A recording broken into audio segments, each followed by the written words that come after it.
Imaginez une machine de guerre invisible, capable de se faufiler dans les profondeurs de l'océan, silencieuse comme une ombre, et portant à son bord une puissance destructrice capable de changer le cours de l'histoire. Ce n'est pas de la science-fiction, c'est le sous-marin nucléaire russe de classe Boreia. Aujourd'hui, nous allons plonger dans les abysses pour découvrir cette arme redoutable, ses secrets, et pourquoi elle est considérée comme l'un des engins les plus puissants jamais construits par l'homme. Préparez-vous, car ce voyage va vous glacer le sang. Le Boreia n'est pas un simple sous-marin. C'est un sous-marin nucléaire lanceur d'engins, ou SNLE. Sa mission: rester caché, silencieux, et prêt à frapper à tout moment. Avec ses 16 missiles balistiques intercontinentaux RSM-56 Bulava, il peut atteindre n'importe quelle cible sur Terre, à plus de 10 000 km de distance. Chaque missile peut transporter jusqu'à 10 têtes nucléaires, capables de frapper des villes entières en quelques minutes. Une seule salve du Boreia pourrait théoriquement anéantir plusieurs pays. Mais comment fonctionne cette machine infernale? Pour le comprendre, il faut d'abord revenir à son origine. Le projet Borei est né dans les années 1990, après la chute de l'URSS. La Russie avait besoin de remplacer ses vieux sous-marins de classe Typhoon et Delta, devenus obsolètes face aux nouvelles technologies. Le premier sous-marin de classe Borei, le Yuri Dolgorouki, a été lancé en 2013. Mais c'est avec la version modernisée, le Boreia, que la Russie a atteint un nouveau niveau de puissance. Le Kniaz Vladimir, le premier Boreia, est entré en service en 2020. Coût de la bête? Plus d'1 milliard de dollars. Mais chaque centime en vaut la peine, car ce sous-marin est une véritable forteresse des mers. Mais ce qui rend le Boreia si redoutable, ce n'est pas seulement sa puissance de feu, c'est sa capacité à disparaître. Le Boreia est conçu pour être inaudible et invisible.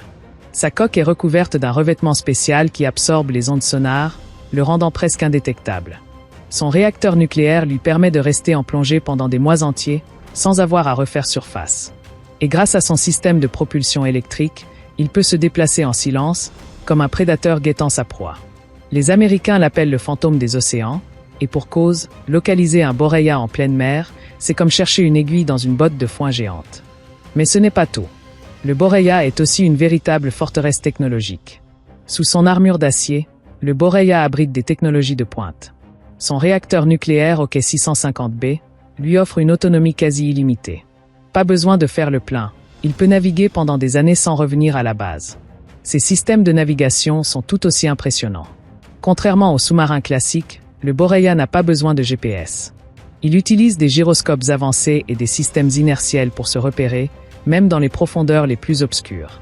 Et pour communiquer avec le haut commandement, il dispose de liaisons satellitaires ultra sécurisées, capables de transmettre des ordres de tir en quelques secondes. Mais la vraie question est, que se passe-t-il si ce monstre des mers décide de frapper? Le Boreia est équipé de 16 missiles RSM-56 Bulava, l'arme absolue de la dissuasion russe. Chaque missile pèse 36 tonnes et mesure 12 mètres de long. Une fois lancé, il peut atteindre une vitesse de Mach 8, soit 9800 km/h. En moins de 20 minutes, il peut frapper une cible à l'autre bout du monde. Et avec ses 10 têtes nucléaires indépendantes, il peut anéantir plusieurs villes en une seule salve. Pour vous donner une idée, un seul Boreia pourrait théoriquement détruire l'équivalent de 160 cibles stratégiques. C'est une puissance de destruction sans équivalent dans l'histoire militaire. Mais le Boreia n'est pas seul dans les océans. Comment se compare-t-il aux autres sous-marins nucléaires? Face au Boreia, les sous-marins américains de classe Ohio et français de classe Triomphant font figure de concurrents sérieux. Les Ohio emportent 24 missiles, contre 16 pour le Boreia, mais les missiles Bulava russes sont considérés comme plus modernes et plus difficiles à intercepter. Quant aux Triomphants français, ils sont plus petits et moins puissants, mais tout aussi furtifs. Cependant, le Boreia se distingue par sa combinaison unique de furtivité, de puissance de feu et de technologie. C'est un adversaire redoutable, même pour les forces navales les plus avancées. Le Boreia n'est pas qu'une arme. C'est un outil de dissuasion stratégique. En patrouillant dans les profondeurs de l'Atlantique et de l'Arctique, il rappelle au monde que la Russie possède une deuxième frappe nucléaire capable de riposter, même après une attaque surprise. C'est ce qui maintient l'équilibre de la terreur, et c'est pourquoi le Boreia est si important pour Moscou. Le Boreia est bien plus qu'un sous-marin. C'est une machine de guerre invisible, une forteresse des mers, et un symbole de la puissance militaire russe. Dans un monde où les tensions géopolitiques ne cessent de croître, il reste l'un des outils les plus redoutables jamais conçus par l'homme. Alors, la prochaine fois que vous regarderez l'océan, souvenez-vous, quelque part, dans les profondeurs, un Boreia veille. Silencieux, invisible et prêt à tout. Si cette vidéo vous a plu, N'oubliez pas de mettre un pouce bleu, de vous abonner et de partager vos impressions dans les commentaires. À bientôt pour une nouvelle plongée dans les secrets de la technologie militaire.